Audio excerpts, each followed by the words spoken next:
Quand je suis allée voir le psychologue MDR pour lui dire j'aimerais bien avoir un rendez-vous avec vous, je lui ai envoyé un message pour prendre rendez-vous avec lui. Je lui ai dit ça serait vraiment parce que j'ai un cancer du sein, j'aimerais bien être accompagnée parce que je sais que ça va être challengeant pour moi, il va y avoir des moments très difficiles pendant tout le parcours médical et j'ai besoin de ce soutien avec moi. Et lui m'a dit d'accord, et en fait on a fait un topo plutôt sur ma vie depuis que je suis plus jeune. Et c'est là qu'il a vu, lui, des traumas, finalement, dans mon parcours de vie.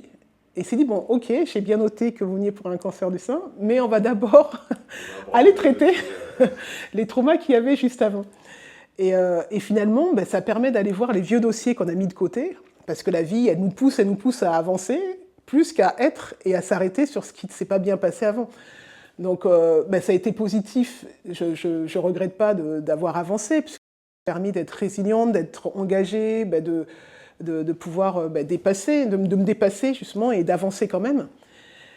Mais malgré tout, je me suis rendu compte qu'avec toutes ces thérapies que j'ai faites, ça a laissé des séquelles, parce que je ne m'en suis pas occupée.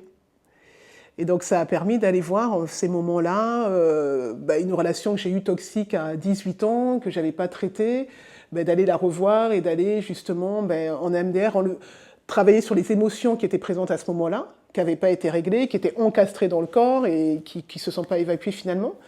Et puis après, d'autres étapes que j'ai pu avoir dans ma vie, le deuil de mon père, le deuil de ma mère, l'arrivée de mon petit garçon, puisque je suis passée par plusieurs FIV aussi pour l'avoir. Donc tout ça, en fait, c'est des choses où on avance, mais on ne prend pas le temps déjà de se féliciter de toutes ces étapes-là, de voir les émotions qui remontent, qui sont là, présentes. Et voilà, donc c'était vraiment bénéfique, nécessaire. Et je vois ce parcours médical là, que je viens de finir vraiment comme une renaissance, parce que ça m'a permis de nettoyer plein de choses. On me dit que la chimiothérapie, ça nettoie, c'est vraiment un nettoyage en profondeur de toutes les cellules cancéreuses, mais aussi les bonnes d'ailleurs.